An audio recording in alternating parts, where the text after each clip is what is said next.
What is going on this morning, everybody? This guy just sitting here in dead silence. Who the hell wants to watch that shit? My mic's on today, though. Whoa. There we are. Oh, no, we don't want to share the dog. We'll just be here. The dogs are there. We'll adjust this camera real quick.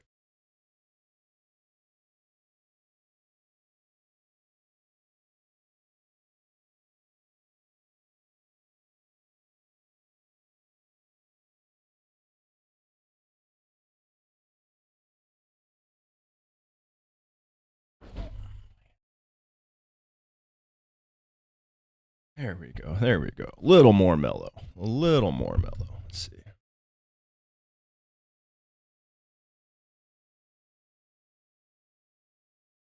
Get my hair up and out of the way.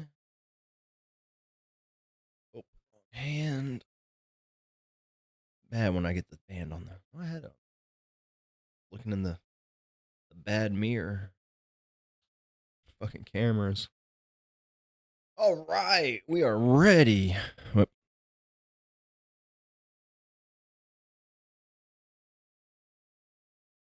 We are ready to get going.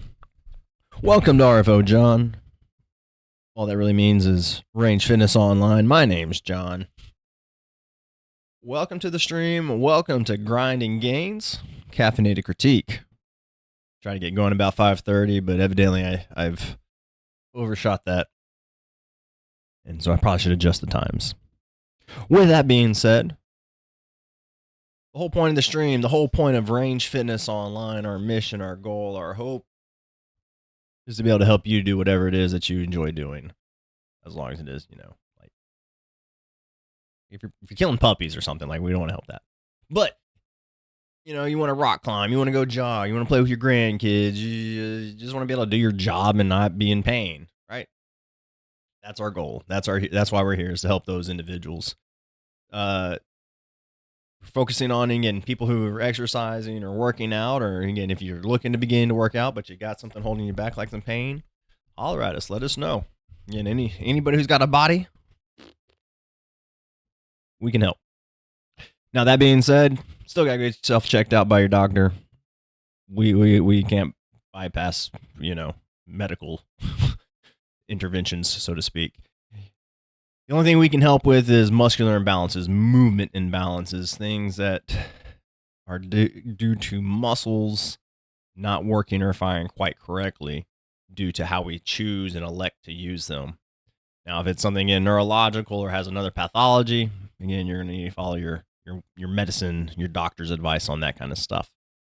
But that being said, you got back pain, knee pain, shoulder pain, neck pain, any type of pain that's in your body, ankle pain, foot pain. You've been to your doctors and they tell you rest, take some anti-inflammatories. Maybe you've got someone pushing for surgery, or maybe you've had screening done and they say there's nothing really going on here. And they just kind of give you a little shrug and a pat on the back and that sinking feeling of what the fuck do I do? That's what we're here for. So, on Thursday mornings, I go through our Reddit and go through any uploads that may have been posted, which are mostly just mine. But that's okay, right? Get it. Y'all can learn from what I see for myself, and then I've got a couple of people that have been so generous to help me out and provide their videos as well, so giving critiques on them. But again, if you've got even if you're working with a trainer or someone, you just want a second opinion or whatever, maybe you've got the doctor's appointment all scheduled up and you just want to get someone to look at it while you wait for the appointment time, real free, hop in, chat, or hopping in even to our subreddit. If you're not into the Reddit community, that's cool. We do have a website, RangeFitnessOnline.com. I can't control our screens. There we go. Range Fitness Online as well. It's not a sexy website. It's a website. But, here you are. Get a little bit of a taste of it.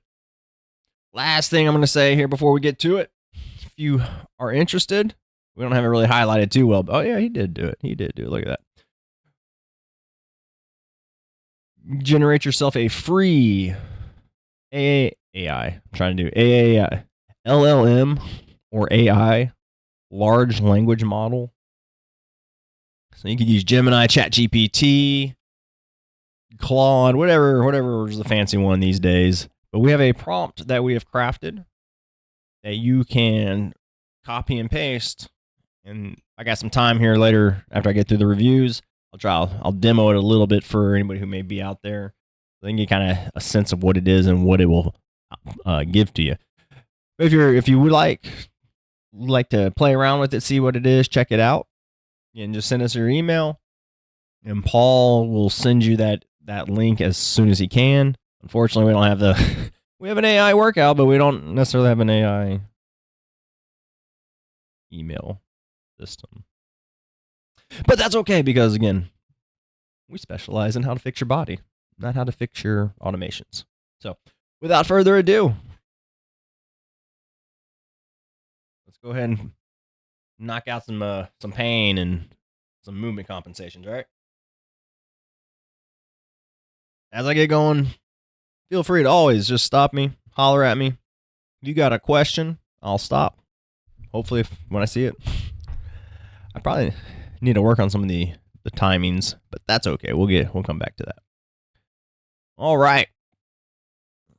So if you ever are looking through here and scrolling through, right, you can get a nice little, I try to break up every week with a silly little meme.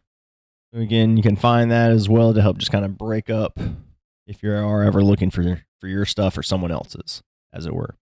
So we're going to start off here as a kind of a long video. This is something I used for my warm-up today. I'm going to have to change how that seems, huh? All right. So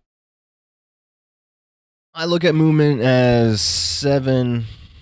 We have 7 maybe primary kind of, let's call it, global movements. We have a hip hinge, a squat, a lunge. We're into horizontal vertical pressing, and then horizontal and vertical pulling. Now in there, right, we have, again, early on is a hip hinge. And this is, to me, one of the most foundational movements we need to learn and understand, so to speak, as creatures that traverse the world, or traverse 3D space, if you want to think of it that way. This is like a lot of times where people just get wrong, and that's what sets them up for their pains, right? If we don't know how to use our hips properly, you can say that however you want, think about that however you want. But in the scope of exercise, if we are not properly putting motion or creating movement through our hips, guess what? If your face is getting closer to the floor somehow, but your hips aren't moving, what's creating the movement? And this is where we get the kind of the classic, we just bend at our spine to pick something up, right? So if I were to, let me see here, I don't have the right mic on, but we'll just, there we go. I'm still here though. I'm not gone. How do I get rid of it? We're gonna go. Can we hide it? Has to go further down. All the way. There it goes. See, I'm still here. All right. So like this hip hinge. Let me go switch the camera.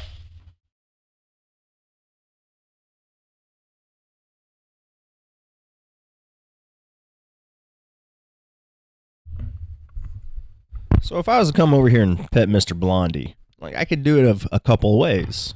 All right. So I'm gonna demo what may be the first way people try to pet their animal or pick something up off the ground, and then I'll show a couple other ways that would be maybe a better strategy to recruit the hips.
All right.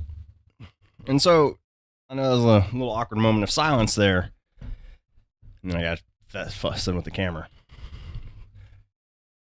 All right. So the first way I tried petting Blondie there, right, you can see I was just bending at the spine. There was no movement in my hips traveling backwards. On the second, though, the second attempt, or third attempt, right, we can see that the hips, how my hips were moving backwards. What the fuck does this mean, John? Get to the point. How we move in the world, right, is going to be how we train. And so when we go to train, we need to think about these things and kind of preface and grease the wheels. Again, that's what your warm-up should be about. And so now bringing it all back into this.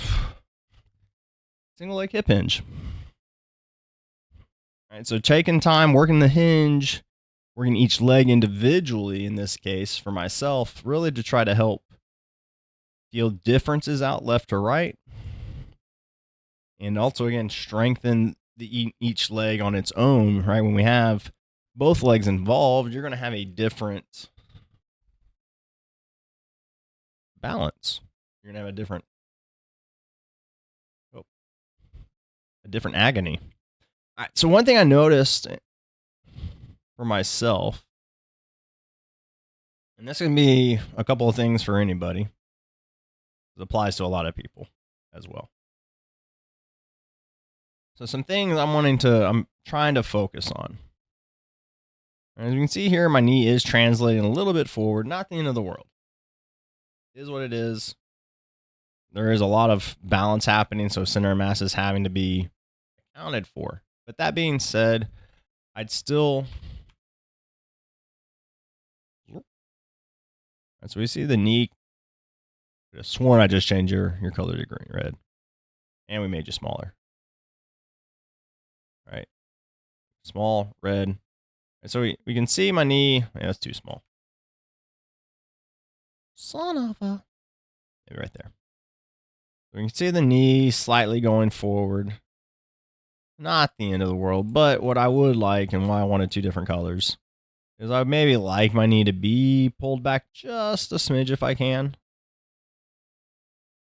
So that way it's a little more over my ankle. Right. Which means I'm going to have to get more of my hips to travel back into that left hip socket, so to speak. But in the grand schemes, pretty small potatoes, I'd say. But it would be just, this is something I know I should be focusing on and working on. Now, some other things I see, again, maybe slightly nitpicking, but again, it's just small habits making themselves apparent in this warm-up. And so one thing is, ideally, I want this angle to, not be an angle and be a line. Right? Ideally, I would really like to have from my shoulders all the way down to my ankle this singular straight line, if you will. And I don't catch myself doing this until my next leg, and we'll highlight that again once we get there. And small potatoes. Now, the bigger issue is like when a lot of clients I work with, they tend to let that leg kind of do something like this. All right, so we're kind of bent at the knee maybe. Then we have our leg kind of bent. All right. There's a couple of things going on here, as I was alluding to earlier, right? The center of mass. Paul and I did a show on Tuesday. So my colleague, show partner on Tuesday, Paul, he focuses more on the acute pain alleviation. I focus more on the movement rehabilitation aspects. On Tuesday, we had an episode where we were talking about, I forget where my note was on this, biases and bargaining. Right? So what I'm trying to highlight right now for myself and for anybody who might be out there are some of my unconscious biases as I work in this hip hinge. So my unconscious bias right now, right, is this red line. I don't realize that motherfucker is just hanging there. I have to consciously bias myself and lift this leg up to try to get it there, which will change how the rest of the body will change how the rest of the body interacts. That's fine. It is what it is. That's why we do it. Right? A lot of my clients, as I was alluding to, is this unconscious bias of the leg just kind of being there as they go through the motion. That's fine. We work on it. The problem happens is when we start the idea of bargaining, right? Is when we want to try to get to that position, but we can't. And so that's what I was saying earlier, when we bend at the spine versus we hinge at the hips, right? We're bargaining of trying to get ourselves down to the ground, as it were, in any means possible, versus using a method or a strategy that allows us to use the big muscles of our body to take the load of our body, as we so to speak, and allow ourselves down to the floor. Right? And when we start having these bargains, I call them compensations. But when we start having these bargains and compensations occur, right, like we're writing checks our ass can't cash. We're robbing Peter and paying Paul. What the fuck's this guy talking about? Goddamn country bumpkin.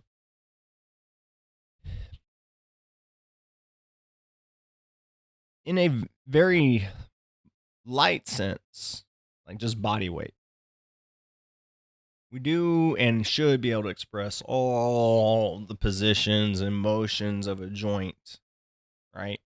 We want that.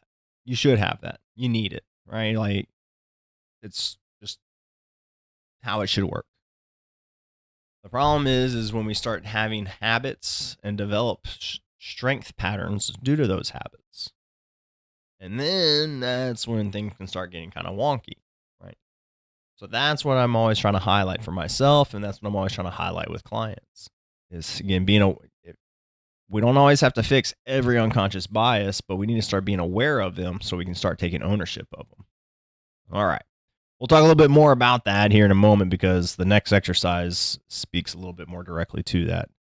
But all that being said, if we're working a single leg hip hinge, what I'm looking for with my clients, right, is these kind of landmarks I was highlighting for you. All right, so I'd like to have the knee, the base leg, right, just as much over the ankle as we can. As always, really trying to keep that tripod foot. And that's a little bit of what's happening here for me, right? Is as I hinge more back, this foot wants to rise up. Rise up. And that's not necessarily what we want to happen, or at least that's not what I'm working for. I want to keep as much downward force on my toe and my foot, keeping me grounded, if you will.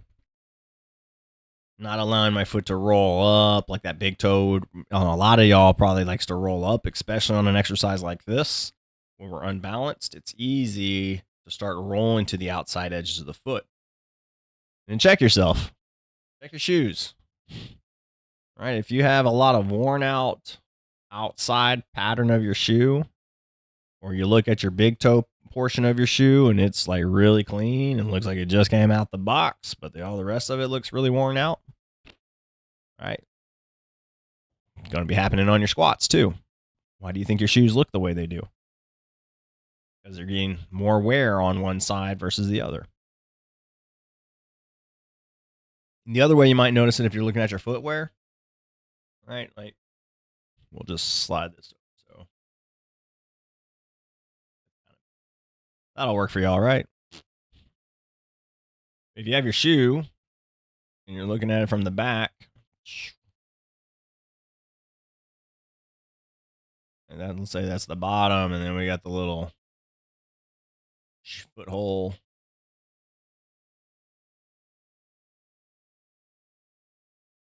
Do you have like a taper, right, to the bottom of your shoe? Right? Does it look like you walk on, like, is the foam squished more so to speak on one side?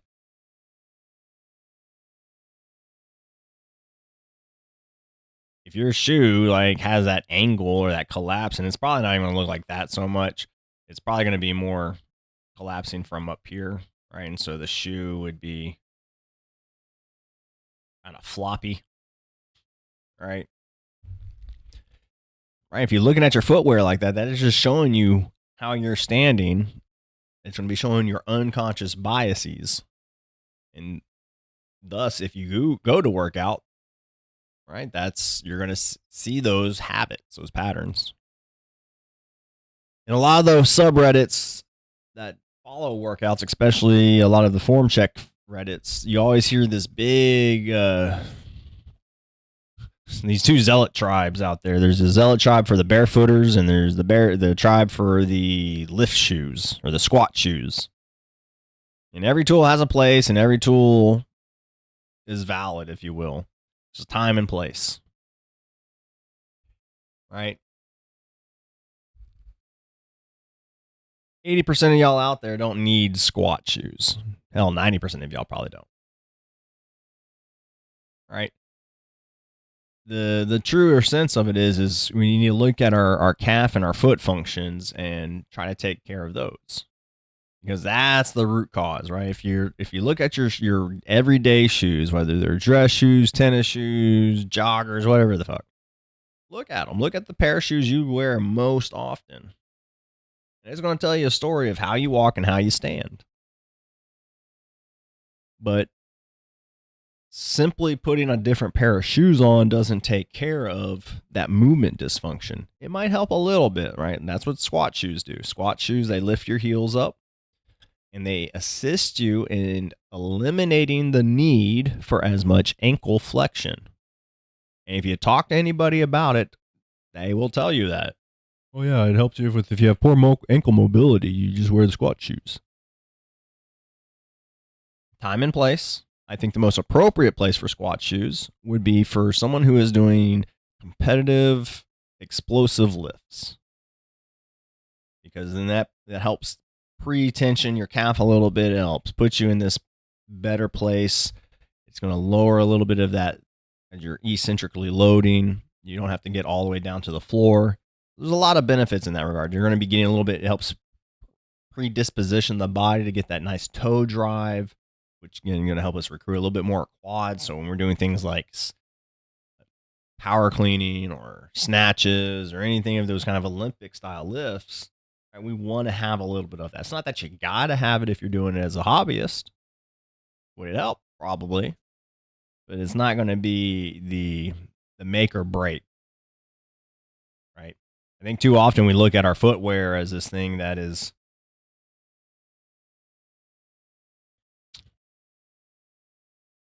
the linchpin. We just had this one pair of shoes. If we just had this one pair of pants, right? They might help, right? You can have a really suave jacket and you can have a really clean outfit, but this is bugging me. Just noticed it. Uh-oh. Control Z. Alt. Shift. I don't need to see my start bar.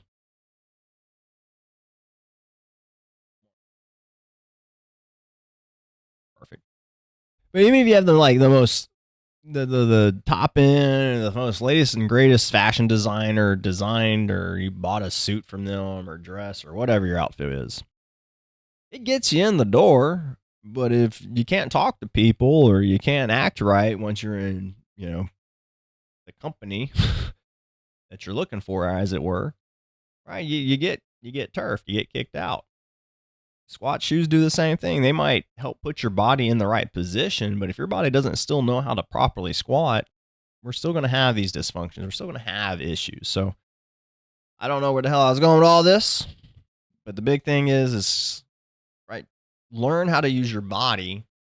There are tools and things out there that can help in events of adaptations and modifications if needed, right? If you have a genetic disorder that's caused a strange deformation of your foot bone and foot structures, right, you might actually need something like an insole. You might need some sort of apparatus to assist, right? Like someone missing a limb, they're going to need like a prosthetic, right? Those kinds of things I feel are a little different. Squat shoes, again, is just we have tight calves, we got weak feet, and we use those things to bypass. We use that to bargain our way into squatting. And again, the truth is what's going to happen is you might be able to work out just fine, but then outside in the world, that's where you're going to have problems. That's where, you go try to help your friend move, you go try to help pick up some heavy groceries, you're working at your community center, picking up things or whatever. And that's where you go, "Ooh, my knee feels kind of funny." Or, "Ooh, something didn't feel quite right in my foot or my back or whatever." And everybody looks at you and go, "I thought you lifted all the time."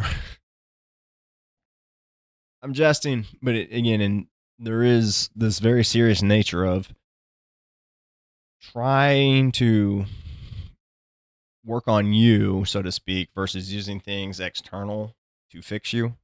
And I'm getting a little out of my element there and out of my depth, but it applies ish. All right, let's move it on. So, if for those of you who've been hanging out with me and been watching the stream, right, I've been talking about my right shoulder a lot and trying to do some things to help myself clean it up. So, again, talking about calves and feet and whatnot. Right, it'd be very easy for me to maybe use a safety squat bar. It'd be very easy for me to use a different type of squat. It could be very easy for me to just try to ignore it and just kind of let the thing be and let it just build into it hits kind of a critical mass, if you will. So what I'm doing in this next video is I'm working on my right shoulder is a little bit more pressing down, if you will. I'm a little more over engaged into my serratus and probably even somewhat into the lat. And so what's happening for my back squat typically is I feel real wonky in my shoulder as far as how the bar sits. And a lot of times I feel excess pressure in the base of my palm, especially on this tendon right here that's going through my hand. And so to me, what's happening is, again, we're not as externally rotated. My shoulder's not in as the best neutral position it could be. And thus, that shortening, that brevity where I need length is causing tensions throughout the chain. So here's an exercise I've been doing to help with that for myself. Last week, I was showing a passive stretch where I work on just kind of opening up into here a little bit. And so today I'm actually going to work on trying to do a little bit of strength work, trying to, again, engage those muscles. You can think of it as trying to get fluids in the site, just trying to get activation in there. And so working on trying to make sure I'm keeping my shoulder nice and square, shoulder stacking, hip stacking. I'm using my arm to help support my head almost like a pillow. You can notice my head a little dropping down. So I want to be better if I had a yoga block here to keep my head a little more stable. And so that way my head and shoulders and everything stay in that nice neutral alignment. This is using a 5-pound weight. I'd probably be better off using like a 2.5 even, just using what I got around me. And I'm trying to pull through this under region, like this armpit region. Some other things I'm trying to do too is keeping my elbow forward. I'm also trying to keep it from going all the way up to the top.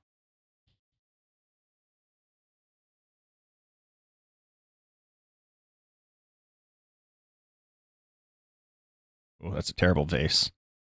Terrible face.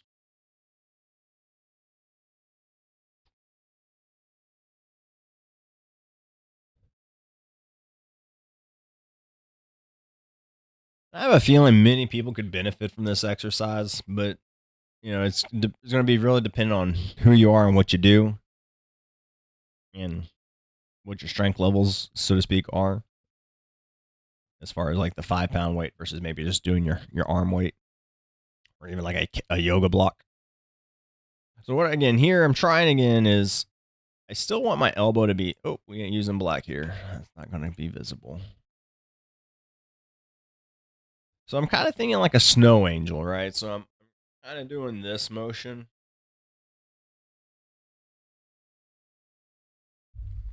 I do that, makes me think of jumping jacks. Probably wouldn't be bad for me to do some jumping jacks.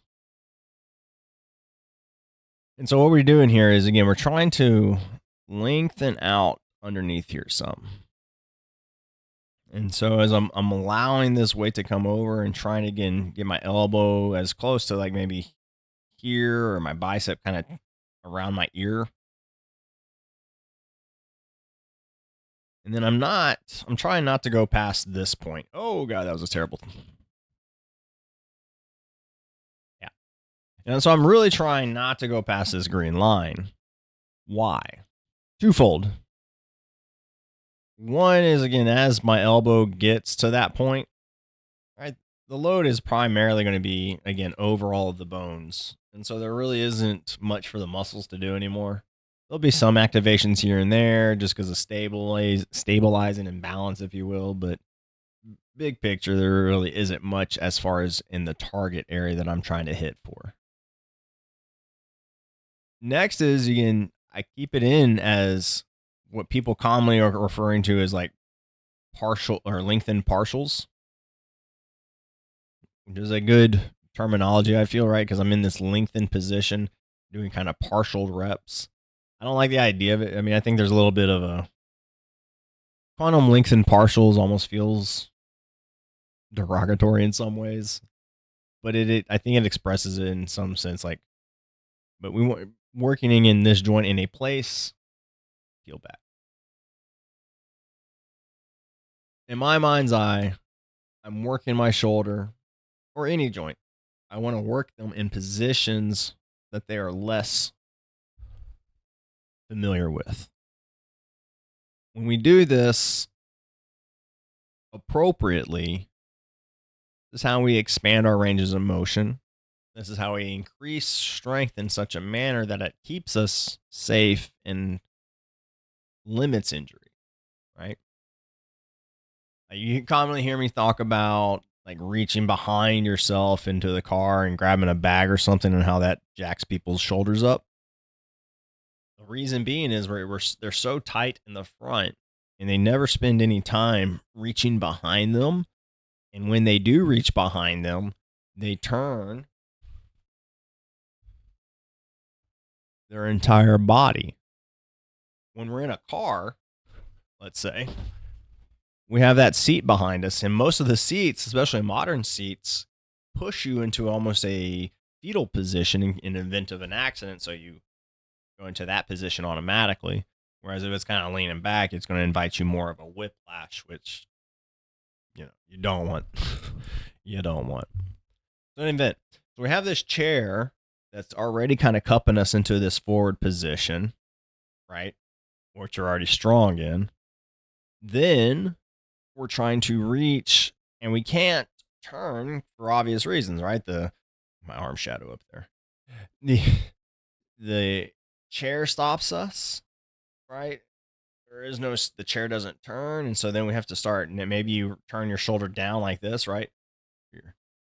Turn your thumb down to reach maybe behind yourself.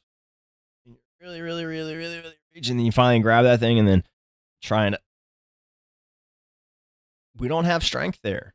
And so when we try to, or we think we have more strength than we realize, you ever picked up a Coke can or a beer can that you thought was full, and that fucker was like either empty or half full? What happens when you think it's a full can? Right, we end up throwing that fucker to the ceiling. Or maybe not throwing it, but you'll definitely have this sense of an expected mass. Your body makes these calculations. Dude, the brain's fucking wild, isn't it? Like, think about how we're going to throw a ball in the air at an angle in such a manner that when it comes down, it will fall into a ring maybe 30% bigger than what the size of the ball is.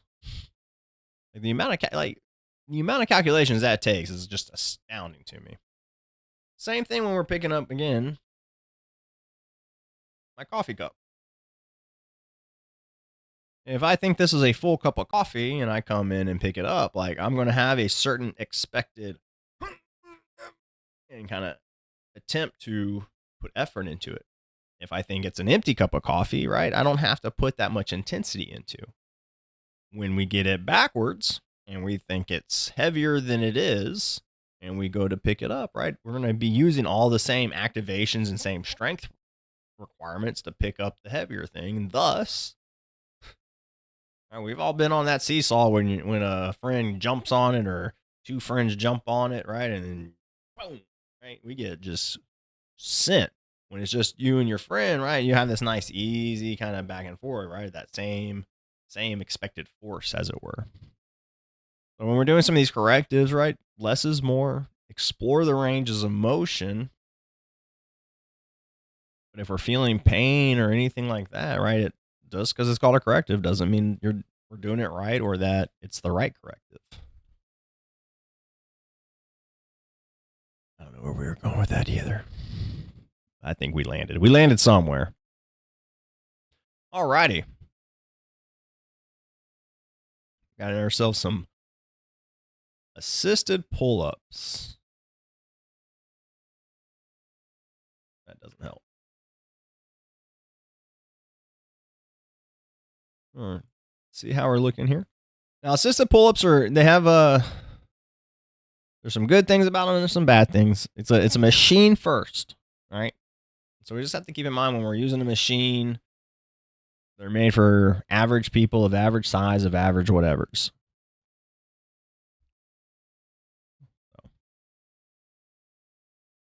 Now, one of the things I'm seeing here, I think again, it's kind of the effect of the machine. But I feel this athlete as we're coming down, and it's like we go up and then in. And it might be the angle of the camera for me, but I feel like we're kind of doing a straight arm body lever action and then a horizontal row. So some things I guess I would address or adjust first would be, I don't know if we see how they get in. Okay. On assisted pull-ups, one of the biggest things I would focus on is just getting in position at the top. We don't see how they get in there. And so we can only assume. If the way you're getting into an assisted pull-up machine is we grab the handle and then we grab the other handle and then we step on and we go, we're doing wrong. What we need to really do is first grab the handle, right? Stay on the solid platform, pull yourself up as close as you can. Put your foot on the balance beam or the counterbalance. Stand on it, start putting weight in your arms, pulling yourself up. Use the counterbalance in your leg as you need. Then bring the other foot up. And then we let ourselves down and start our reps. And then we only go so far down as we can keep that tension in the lat, keeping our chest big and proud, those elbows rotating inwards. Whether it's a pronated grip or a supinated grip, both the same. And from here, right, we want to make that initiation through our shoulders.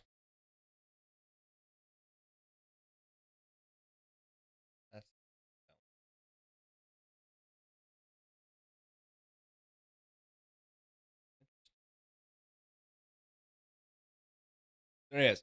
Trying to pull down through the shoulders, then lifting the chest and back down.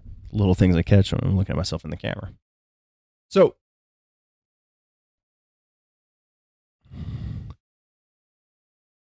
let's see here. I'm trying to figure out, I feel like again, the angle is not quite ideal. The camera angle's not maybe the best. And so this is what I'm seeing is I feel like this athlete is falling away from the machine, which isn't wrong in some right in some case, depending on what they're working after. What we want is not necessarily a straight up and down spine here. We want an engaged core. Facts. But it's okay to have a little thoracic extension. That's not what we wanted. A little thoracic extension. I'll cue my clients like you're trying to get free drinks at the bar.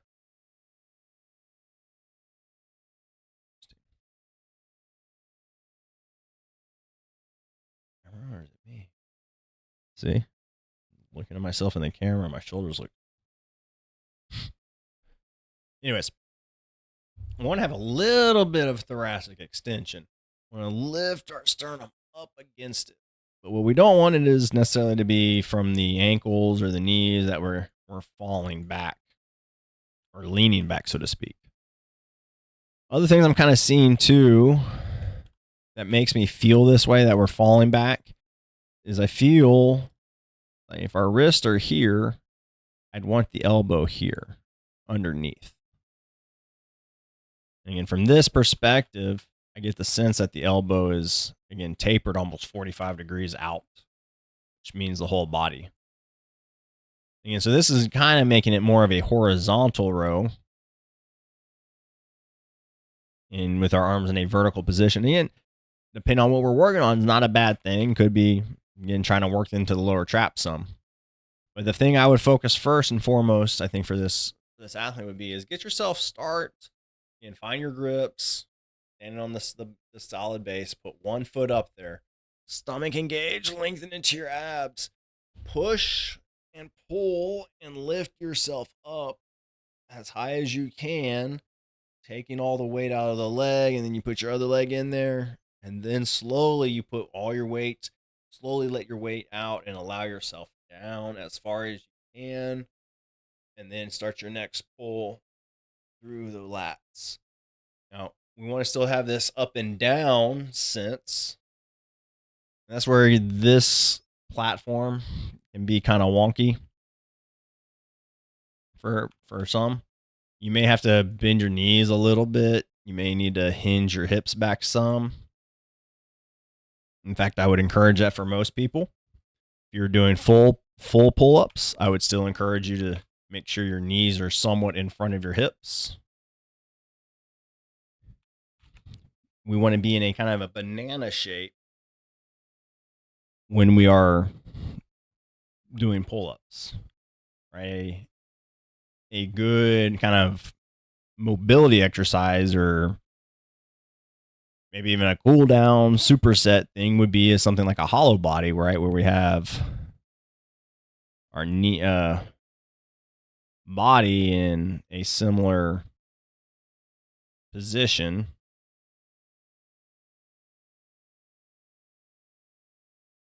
We got our arms kind of overhead there, right? And as a core exercise, predominantly as a hollow body, stabilizing core exercise, and these are your feet down here. All right, and so we want to kind of mimic, would be our dome. So we want to mimic and have that same kind of position, the hollow body versus a pull-up. And again, when we have this assisted pull-up, I think that the bar kind of throws things off for some people. And for her, I would have her, again, sit back just a smidge, let the knees bend a little bit forward towards the machine. The bigger thing is, again, let's get these elbows under the wrist. All right, and so when we're doing whether it's supinated, chin up, whatever you want to call it, or if it's your palms away, still having our forearms at least up and down. Right, you can go a little wider, so be it. Not too narrow if we can help it. Again, just about outside or at the shoulders. And as we pull, we want to, again, keep those arms underneath us. But you said hollow body. Yeah, I know, right? So we keep that there as we create that tension, and you just have that little bit of a feel of your feet wanting to go forward. I think that would go a long ways in helping out, getting this just a better alignment. We're talking about conscious versus unconscious bias. So consciously biasing yourself to where your elbows are underneath the wrist and moving from there. Now, we got ourselves in a supinated grip, and that's excellent. I feel too we may be a little wide in our grip. And so we can see this one, like, it doesn't have any padding on the edges. It looks like just a straight bar. And so I would really work on trying to bring my hands as close in as we can. And again, especially judging based on kind of where the anchors are here. I mean, this looks wider already than her frame. So by having the hands that wide, it makes it even more challenging.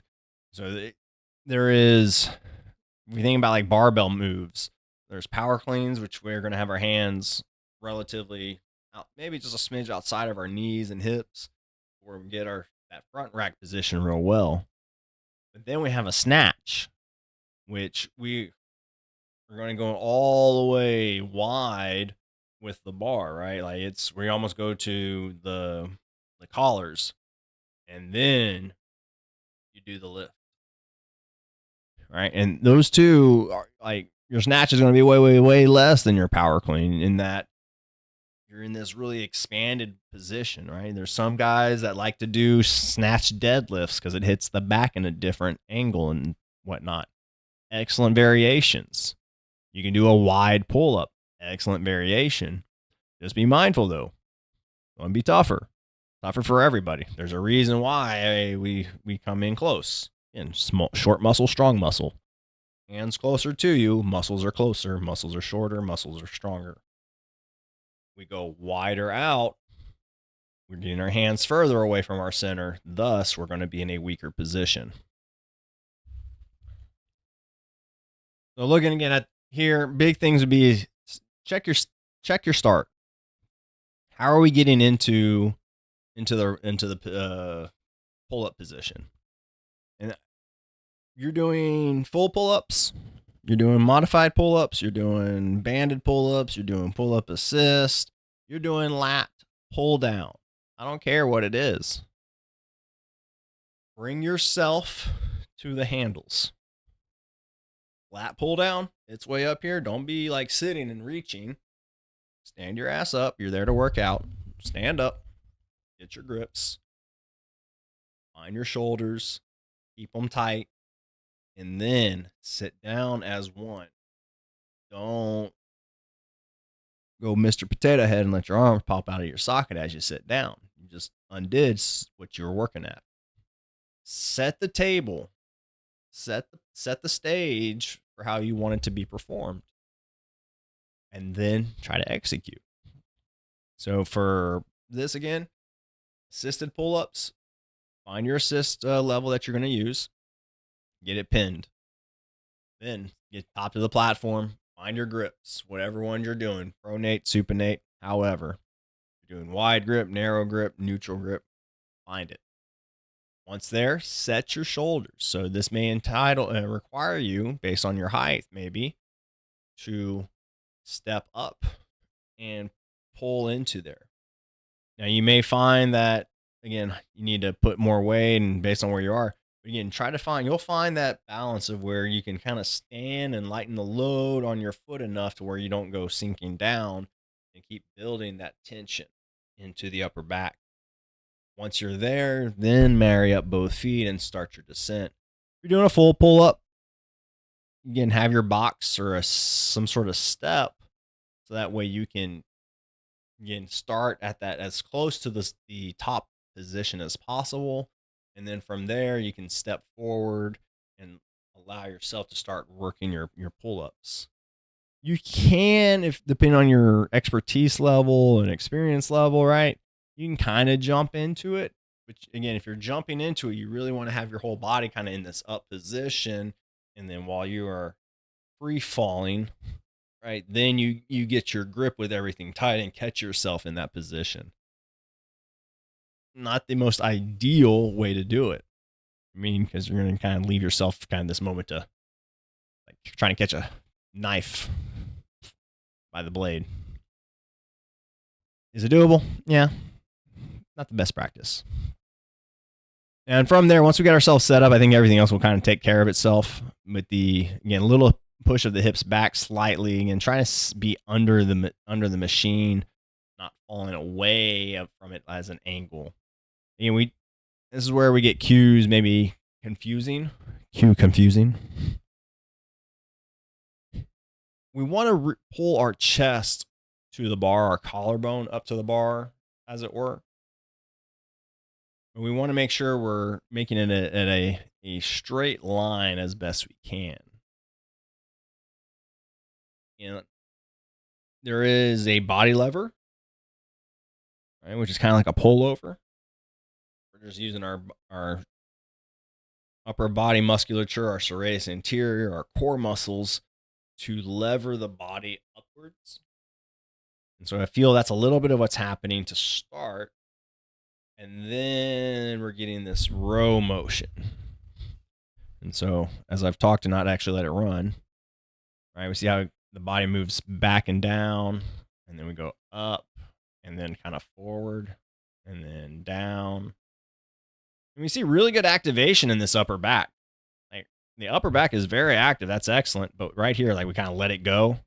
Keep this tension and go straight down. Not back. And again, maybe they are going straight down is just the angle of the camera. But even kind of like the glare of the arms, you can kind of see the shadows I feel changing on the forearms. That is almost the position I'd like them to be in.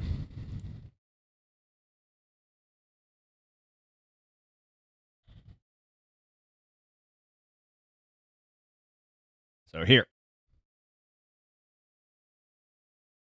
So if we were at this at the top of our of the rep or the set, right, we see how the head disappears.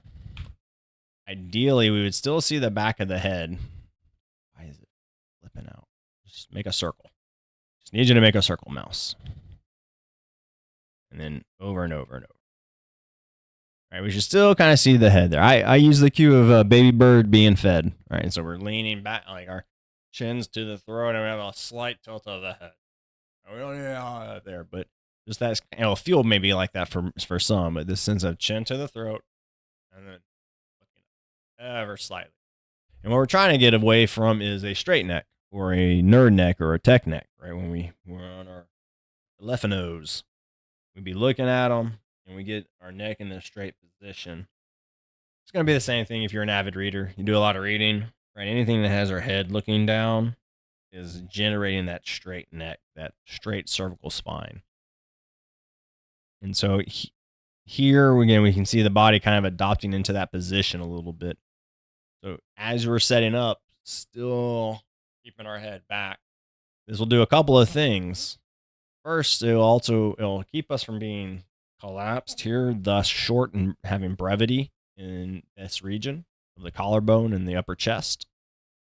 This will also, again, help us activate a little bit more into our upper back, not being quite as rounded here. We'd want to see more of it like an arrow going up and through the body. Right? Now, some other things that we can see here, it looks like the shoulders are rolling forward a little bit on both sides. This is kind of further indicated by the kind of the appearance of the elbows tilting somewhat backwards. Right? And so again, we just really want to try to get this long stomach feel or sense. We want to have that chest lifting upwards and the head slightly falling backwards. All right. And then coming back into the arms, that scooping of the shoulders forward, the scooping of the elbows.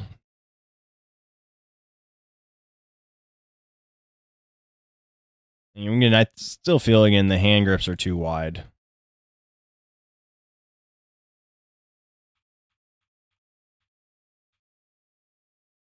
And so, again, get yourself to the top. Find your head position and reach the chest up and through. That should help with this elbow tilt. Making sure we again have our engaged core. We're not clenching the glutes. Soft knees. No lockouts. All right. And then we lift. And then we try to do the lift. Yeah, right here again, we just see how we're collapsing a little bit in the chest. It looks like she might even be kind of pulling through the chest in somewhat at the end there.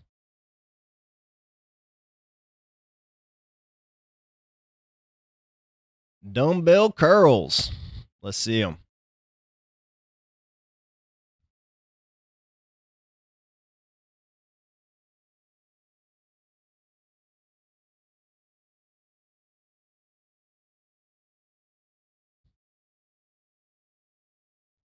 Okay.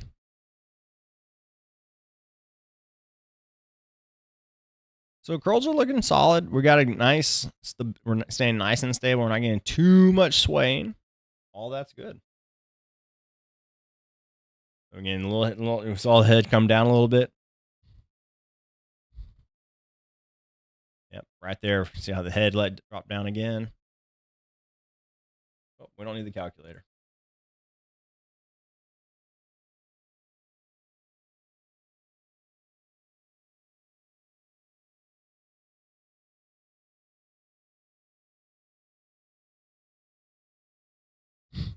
I think that was actually the end of the set, huh?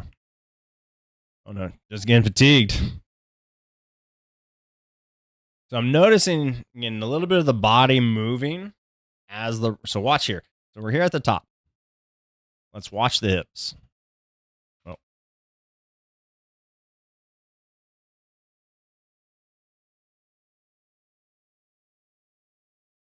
Get the curl, get the curl. Oh, y'all can't see it. My bad. My bad.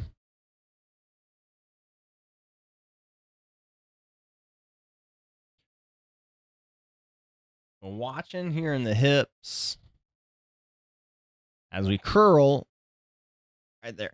See, right here, I feel we're almost using a little bit of chest. Like we're crunching into it. Again, angle's not the best maybe for me to see.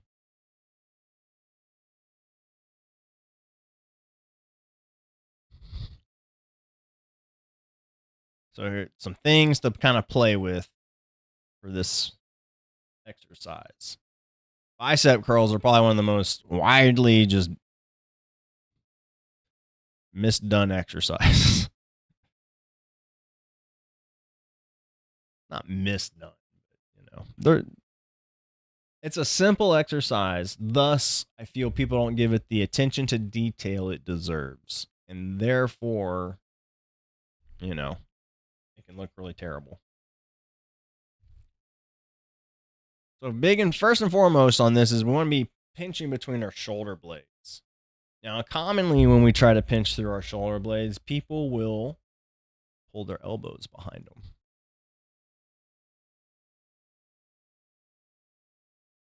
And so we have this similar feel, this similar proprioceptive sensation when we pull our shoulders back, like your head kind of wants to jut forward, sternum goes forward, and our arms feel like they go behind us, right?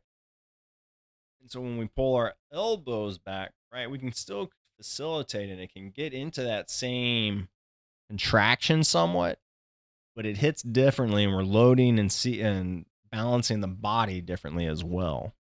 The other side of this too is the more our elbows go behind us, the more we're going to invite forward tilt of our shoulders.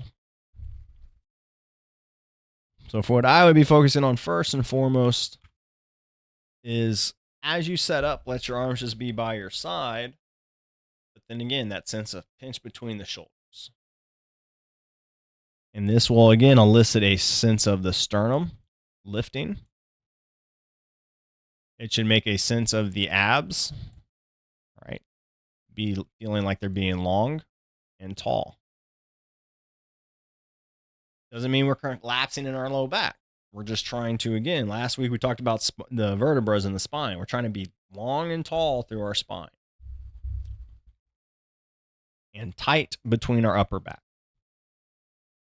Here we have the elbows look to be underneath the shoulders. That's a good variation. It helps decrease the intensity of stability, or it lowers the requirement of stability. It's going to lower the overall intensity of the exercise, which is fine. We find the intensity that is appropriate for us. Frequency over intensity. We're going to get out there and do the work often, as often as possible. Now, if you're looking for a little bit maybe advanced or more challenge for your overall shoulders, I always encourage people to move their funny bones or their elbow tip slightly in front of their hips. And what you'll notice then is this puts a load on the delts across the collarbone and gets that really cooking. You're really going to also have to pay attention to that upper back tension, so that way we don't start collapsing. Right. But again, my observation and just kind of trying to read the body here is I feel we might be it looks like we might be a little collapsed in the chest somewhat, or in the stomach as well. The angle does not make this easy to see, unfortunately.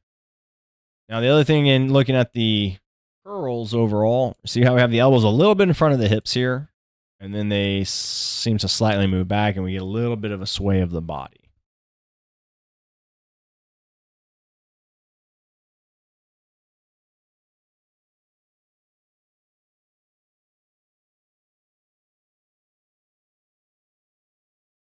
I always hate when the damn start bar won't just fucking hide. Oh. We're going to have this horribly unsquare. Do it that way. And so watch on a few of these. Watch his elbows. Watch the elbows as it goes down. The elbows are not staying fixed in space here. All right, see the elbows move, and then we kind of open up. We curl.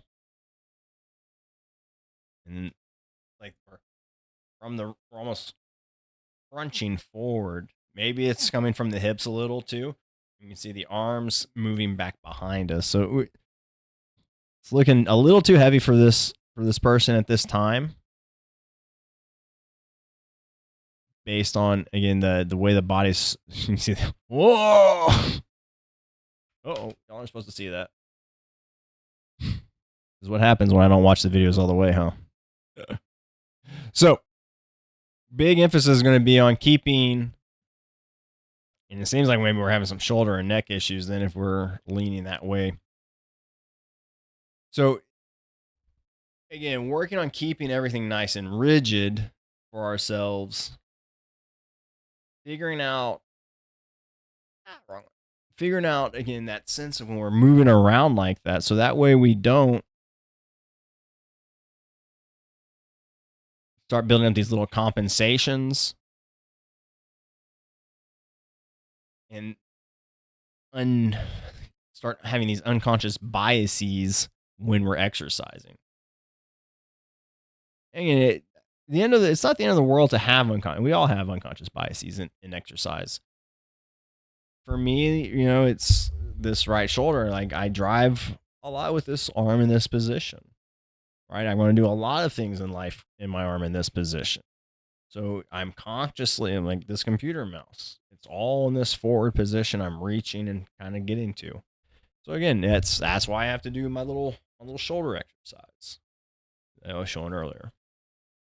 And so as we can be aware, make ourselves aware, right? Then we can start taking actions against it and building, shoring ourselves up against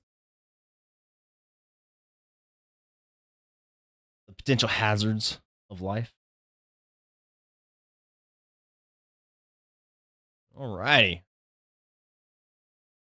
Getting into a back squat.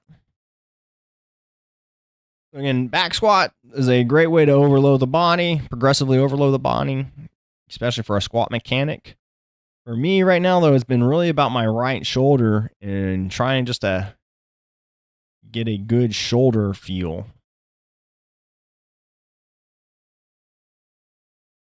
Now, one thing I've been kind of looking for, trying to see on myself is how square am I going down? Do I have a little rotation at all? Or my hips even?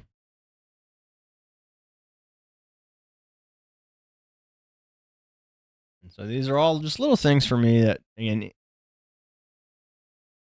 the sooner you can catch them, right, the less of an issue it'll be to repair it or fix it. Kind of how I internalize it.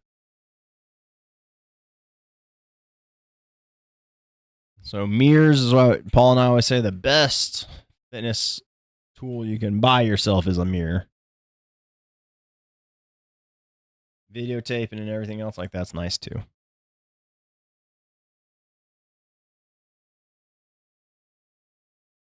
One thing I've been kind of noticing in past videos is I feel this knee doesn't travel as wide as my other knee.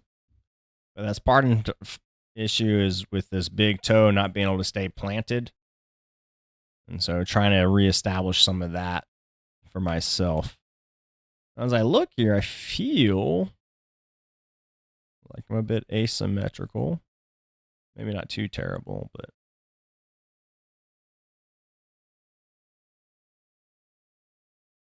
I think maybe just this shirt might be fucking with me a little bit. And if we look at this, so that, kind of how does that look to our eye?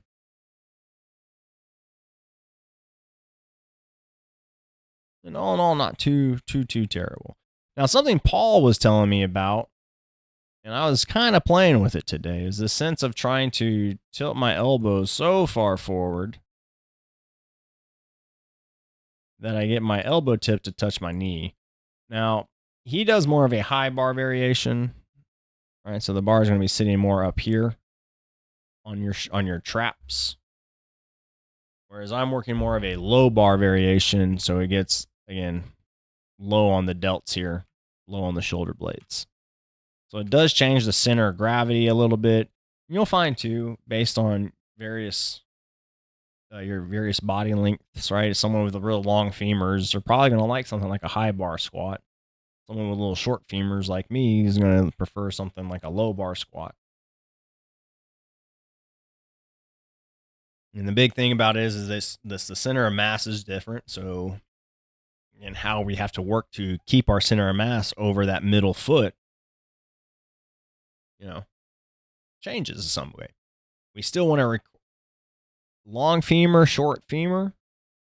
You still have to have certain rules in place, certain understandings in place, that no matter how tall or how long your femurs are, you still need to engage your core, right?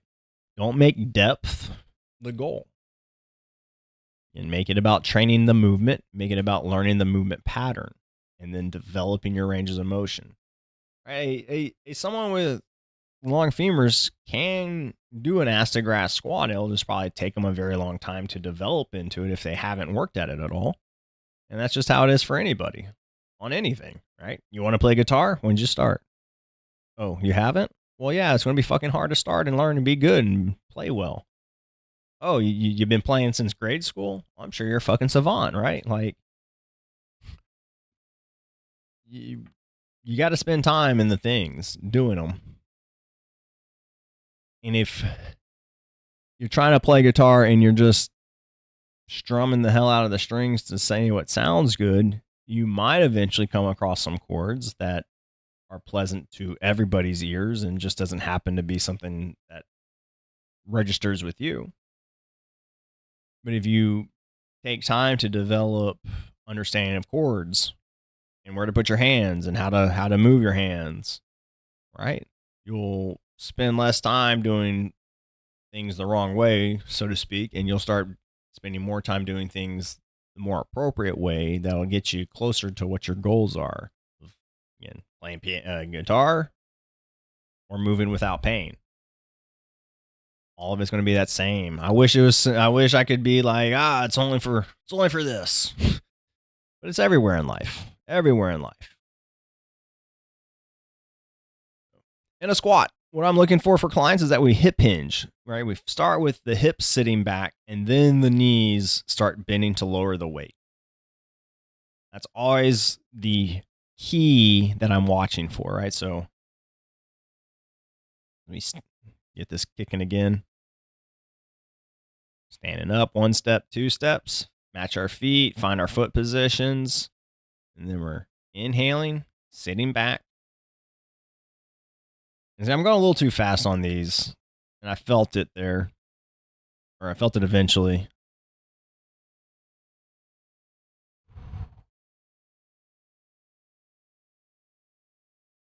Again, trying to initiate the movement through the hip hinge. This loads the glutes and the hamstrings. And we want to descend the weight by bending at the knees. And to my eye, I feel like, again, it might be, again, camera a little bit off center, but it feels like that right hip isn't quite as far back. But again, it could just be the t-shirt messing with me. And we step in and just set the bar off. Ooh. Now, ideally, right, and not my best performance here. 4, 3, 2, 1. So I've got 4 seconds-ish down, but then I instantly came back up. 1, 2. 4, 3, 2, 1. 4, 3, 2, 1. 4, 3, 2, 1.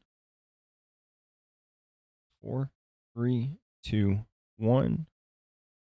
We're looking at like at a 4-0-1 tempo, 4-0-2 tempo. And it's not the end of the world, but it's not really what I want to be working right now. I want there, that one right there. Not as good. 1,000, 2 1,000. See, that is what we're looking for. That one is okay, but it's not as good as we get here. I'm gonna pause it. All right, we get down to the bottom of whatever your squat is. If you can get your hips below the knee crease, great. If you can get your hip crease below your knees, great. If whatever is whatever. But it's all about keeping that neutral spine. Keeping ourselves in good mechanical positions. But even better, get yourself into those good deep positions with mechanical load and stay there so that you develop true strength. So that way your joints are used to being under tension and in load under the broadest potential ranges of motion.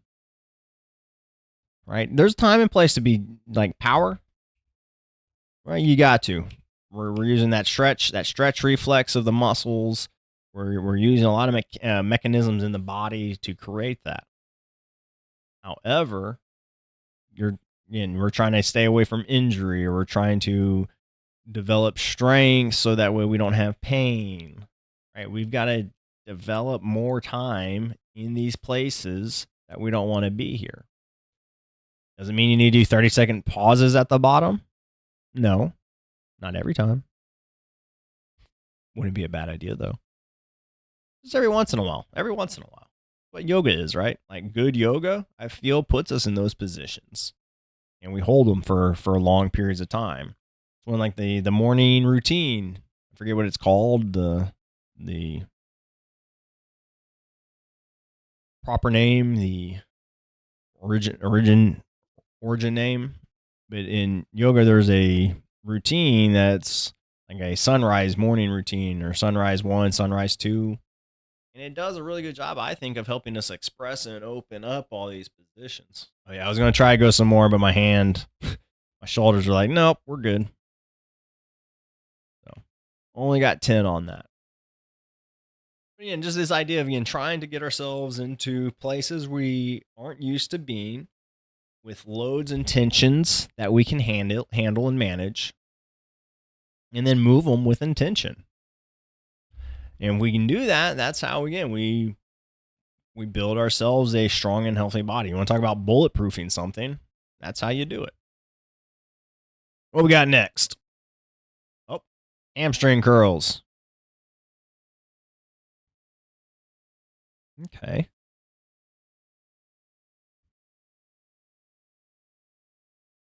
So hamstring curls I always find a kind of as a tough exercise. One, we don't do enough of them, I don't think, for most people.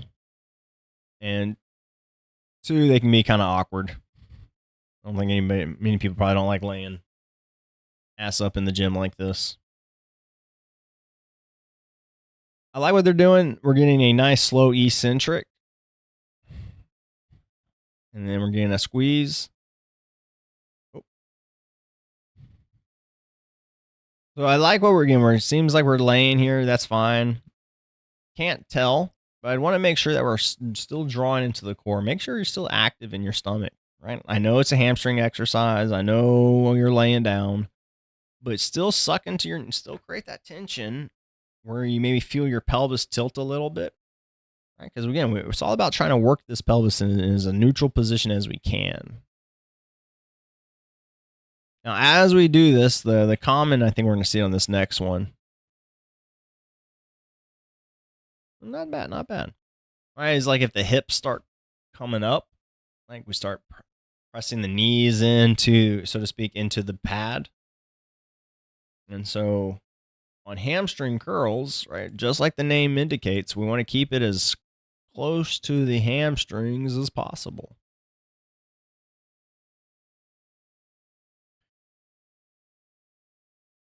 Now, I know there's a lot of things you can do and play around with foot positions.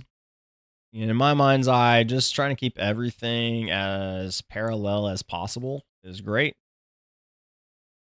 Knees, thighs, feet, hips, all of it. Just trying to keep it as parallel as possible. Not to say that some specific injury rehabs or correctives wouldn't benefit from maybe different angles, but for the masses out there, that's what I would aim for. Now, as we're pulling through here, we want to really make sure we're feeling it in our hamstrings. What I was alluding to earlier is we don't want to be pressing our knees. We don't want to be using our hip flexors by pressing our knees into the mat, right? Because if we can press and kind of get our hips up, and it's going to give you a little bit more oomph and mechanical angle on this sucker. Now, the other thing too is this one looks like a solid pad. There's some of these that will roll on you, and they're fine. It's whatever. But what I find on those is that requires and will hit us almost like in the calves or behind the knees a little bit.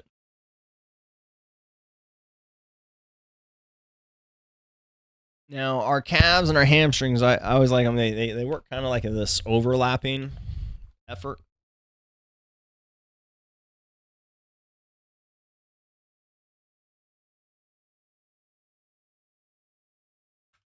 And they both work in a similar fashion when it comes to work, like that knee flexion and that knee bend. So it's not uncommon that we'll kind of sense, yeah, right here. All right, so you can see here what's called your gastrocnemiuses. They attach above your knee. And yes, you can see here where, no, you can't because I ain't fucking showing you, huh? All right.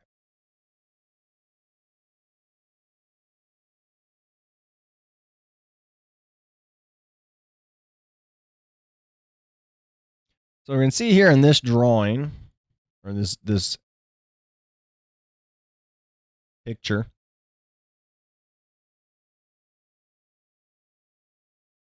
your gastrocnemiuses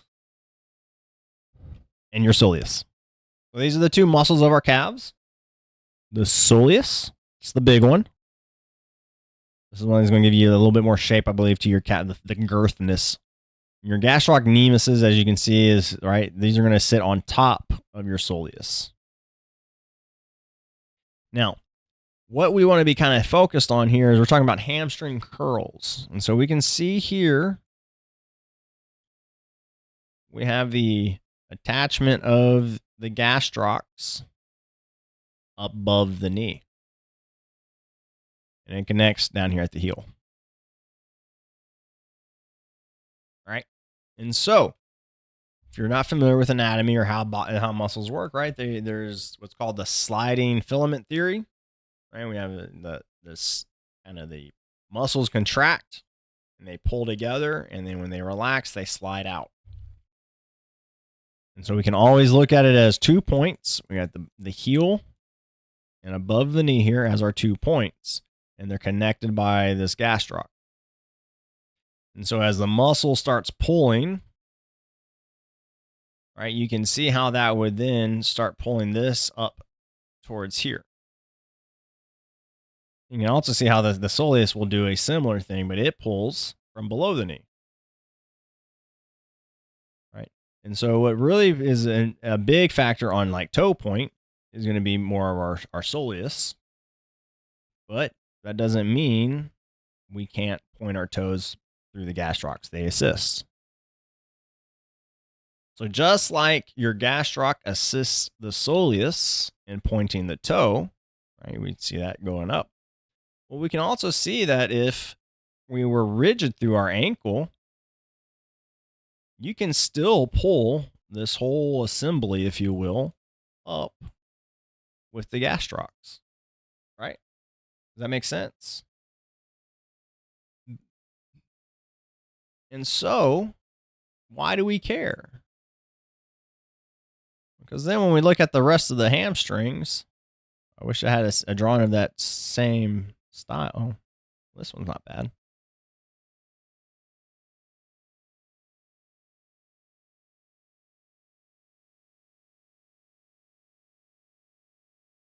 Let's get a better one, John, so we can kind of see the words. So again, here's a different drawing, different, representation. But here we see the gastrocs. At the bottom here, we have our knee. The back of the knee right here in the middle. And again, we can see the top. The femur bone is right here. And then your tibia and fibia are here at the bottom. So, again, muscles pull and joints flex or extend. And so, again, we can see here we've got this gracilis, we have the semitendinosus, the semimembranous, and the bicep femoris. So these four are the primary muscles that make up our hamstring complex. And let's see here. The red is the muscle tissue. The white is connective tissue. Thinking tendons, ligaments, that kind of stuff. So we see here again, we'll follow the little white lines, and you can see that the gracilis, it goes down below the knee. Right? Semitendinosus, again, goes down below the knee. Semimembranous, again, same common tendon. And then we have the bicep femoris coming down on the outside. So we have these four big muscles going down over the knee. And then you have the gastrocnemiuses coming up behind the knee. Both of them, when they contract, right, will bend the knee in some fashion. All that to be said, right, is when we're doing hamstring curls, I bet you a lot of people feel it in their calves. And so that's why I want to make sure, again, it's not that the calf isn't going to help. Again, those gastrocs are going to have to help. You're going to want to try to let your toe be in as a neutral position. The more you point the toe, the more you're going to shorten into your gastrocs and your soleuses.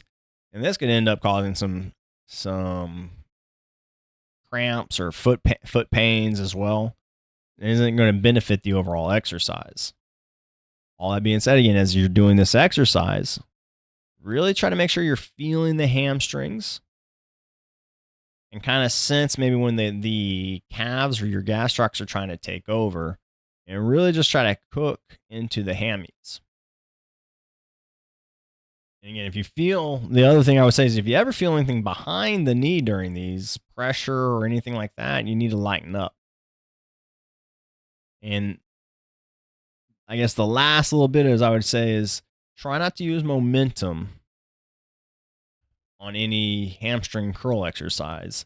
And the biggest sense is just, you can see that little pause here at the top, right? As you start, we can generate a lot of force right through there. And it becomes, there's the counterbalance, and you want to just try to, how smooth can you pull it versus a jolt, versus an impulse? Because then you'll get to this point where you can really hone in on feeling that hamstring contraction. You can work on trying to drive your hips into the bench a little bit. Right, earlier I was talking about the compensation of people potentially driving their knees down into the ground or into the table, right? And then that's going to recruit more hip flexor activity. What we can also try is the sense of, as we are creating this curl, almost as if you're trying to also push your hips into the bench. I wouldn't necessarily think about lifting my heel to the sky. I would still keep my knees or legs resting here. But just having this sense as I'm pulling my heels towards my backside, trying not to let myself pop up or lift up. In fact, trying to continue that squeeze all the way through. Once you get to that top of the lift, just like they do here, they do an excellent job of controlling that descent. All right, so again, pause, squeeze, hold. And as you're at the top here, keep trying to squeeze. If you get to a point of a Charlie horse cramp, peel back. Don't go into that territory. But if you're finding that, and especially before maybe, you get to perpendicular, so knees, ankles over the knees, it's very likely you're having some issues in your quads, some brevity in your quads and hips. So things like a good static lunge would benefit you a lot.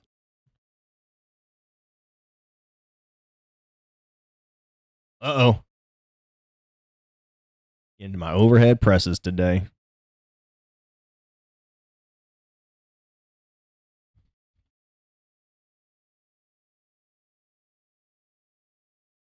The overhead press, again, like I was alluding to earlier, again, I've been having a lot of stuff going on with this. Not a lot of stuff, but I've just been struggling with my right shoulder and trying to keep it in a stable position.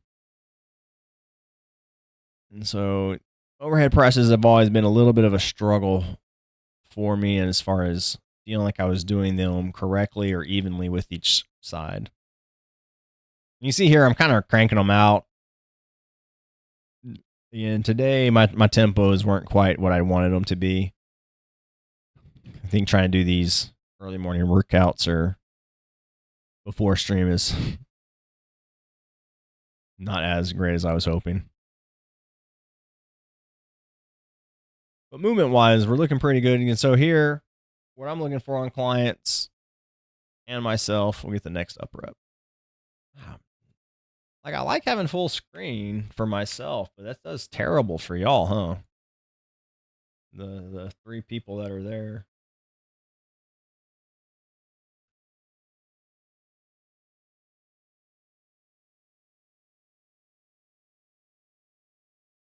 Doggy's having a dream back there. All right.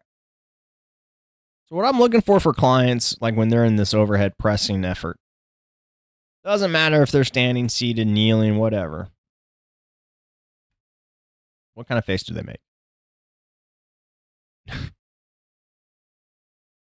As we're lifting, really again, trying to, again, just like the pull-ups. This is a pull-up, just in reverse. Reverse. Right? This is just a pull-up. But instead of pulling, we're pushing. And so mechanically, positionally, we want to think of ourselves all in the same kind of landmarks. So when I'm up here at the top, I really am trying to think about this rotation of my elbows inward, right? Still trying to feel tension in my lats. I'm not trying to completely shrug and close this space.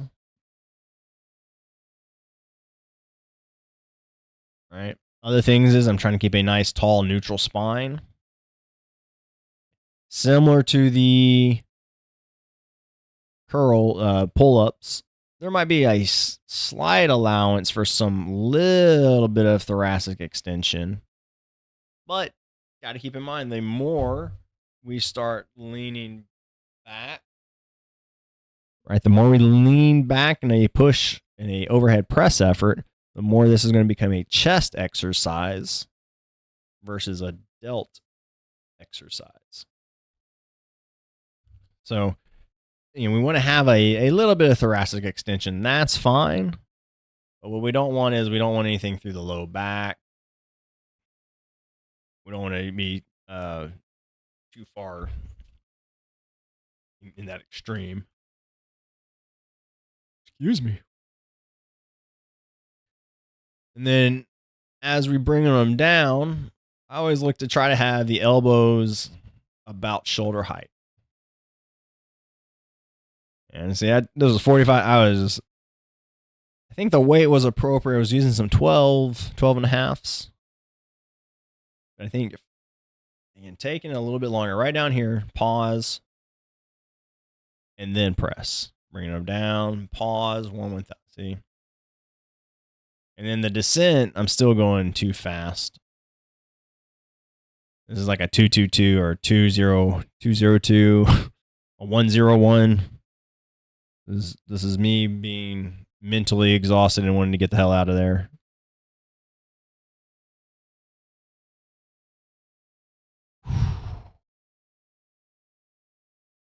Commonly, I'll use the cue of being, I'll tell clients we want to be like the Y in the YMCA. Big wide arms, not the A. And so a good corrective or a good way to practice this if you're having struggles, and it's probably something I'm going to probably play with as well. Again, we can even see here how this dumbbell is going off at that angle. It might not be too bad. Maybe there's a slight angle to the camera, but I still feel again that there's a different angle here. Straighten out.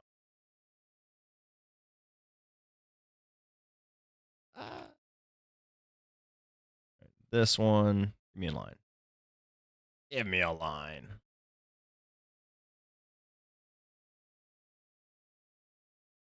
And this one. And his elbows look to be a little, not as ideally rotated, but it doesn't look terrible. Right, and so what I was going to say though is something that we could do for like a corrective exercise. You can do this unloaded. You don't need I wouldn't do it necessarily with weights to start out, but is put a band around your wrist. And then pull the band apart, keeping your elbows right where they are. Right? Don't open the arms. Rather, rotate. And then trying to press, keeping that rotation feel alive and active through the whole time. That's what I'm going to mess with next time. That'd be a good corrective exercises to help work on some of the external rotators of the shoulders and all those spinatas, infra and supraspinata, and a little of that rear delt for yourself. All right. This is the last one for today, y'all. I got to get off to work. So we're getting to a calf raise. So we talked a little bit about calves earlier. And so one of the things first we're going to highlight is, I'm getting in here, and you notice I'm in and under the pads, but the stack hasn't moved. Right? So the stack hasn't moved, but I'm wedging myself in here. I'm orientating my foot position as best I can. And then when I'm ready, then I'll extend a little bit in my hips and stand up. Now, from here, I'm going to bend my knees slightly. And then I'm trying to let my heels down and then trying to lift my whole body without letting my knees move or pull backwards. And so the whole idea here again is we're working on, I'm actually trying to train my soleus.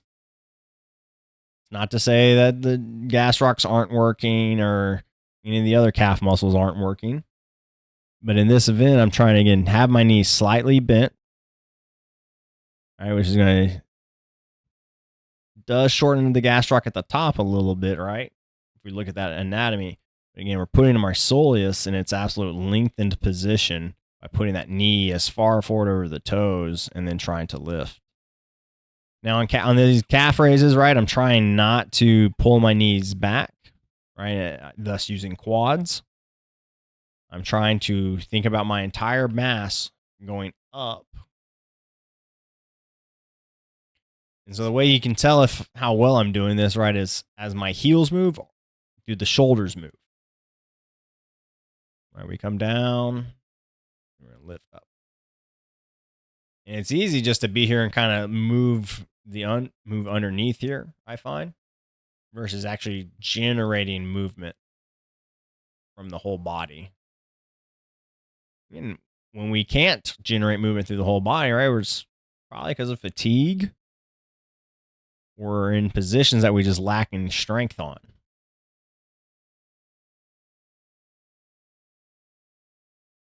As the heels go up, are the shoulders moving?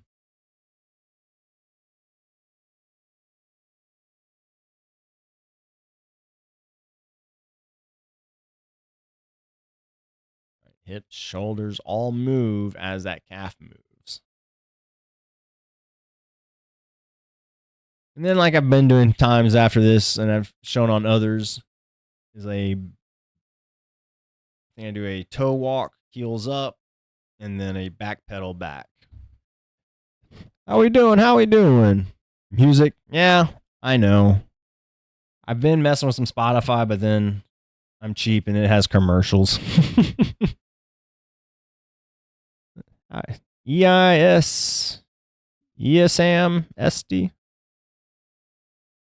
I don't know how to say that. I see Sam. EI-SAM. Like AI-SAM. EI-SAM. Sam-SD. Yes. Yes.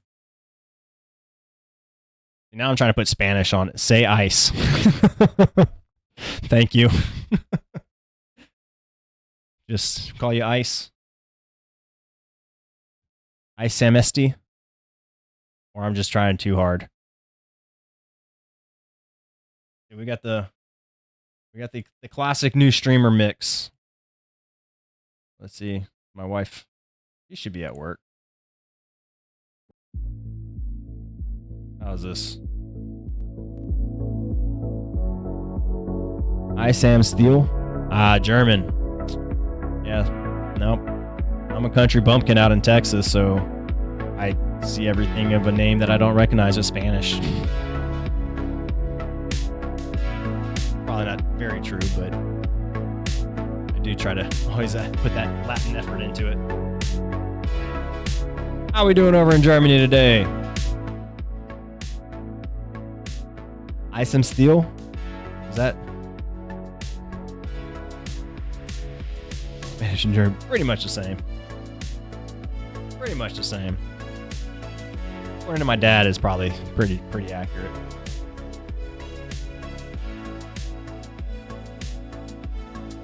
Rainbow Six Siege, okay. I have not gotten into that one. I was dabbling with thinking about Ready or Not. Have you played Battlefield 6?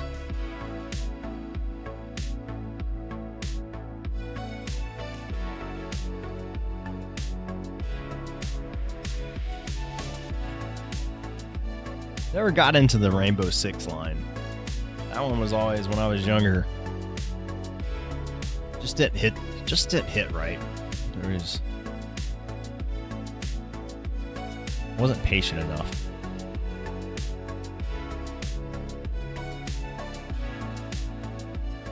Well, Ice and Steel. I don't know if it was meant to be today, but this was our meme for this morning. And I unfortunately do need a boogie. It is that time for me today. I hope you enjoy the rest of your you're gaming this morning. Thank you for stopping by and checking this out. And the whole point of us here is helping people with movement imbalances, helping people with pain. So if you do find that you're, maybe got a neck that's a little cranky, or a back that's not quite feeling right, or a knee that's not playing right, come on by, hang out with us. I know. I got to go earn Twitch money. But then, if you do have any pains or injuries or anything of that nature, holler at me, let me know. What we do here is what our game is, so to speak. Tuesday nights, we meet up. Me and my colleague, Paul, do our stream, talk about a little random bullshit. And then every Thursday morning, I'm here going over exercise reviews. And again, if you've got something that you would like reviewed or checked out for free, slide onto our subreddit. Give us you can upload your video. And then I'll check it out. Did you know that? Did you show that meme? Because no, it just is the straw. It's just it's my feed. I made this at let's see. Oh, I didn't thumbs it up. I got to thumbs it or approve it. So I just approved it, I guess 4 minutes ago, it says. That's not really true because this page isn't fully live. 2 hours ago. See? 2 hours ago. Just put it in the cosmos. The meme just showed up because it was after my calf raises, which was after the overhead presses, which was after all the other ones that I had been showing this morning, which was after the meme I put up last week. So, no, always some sort of silly meme to start out the show. My silly way of trying to make a promo. All right. Just happy little accidents that old Indy was punching someone in the face there. All right, y'all. Well, again, I gotta look at your Ice and Steel. Thank you for stopping by. Sorry I couldn't have hung out longer. Blondie and Sparky. Well, Sparky's licking his nuts, so. Y'all have a great one. Again, if got some questions, comments, concerns about your pain and exercise or movements, feel free to stop by, shout at me. Until next time, though, stay mindful as fuck and don't compensate.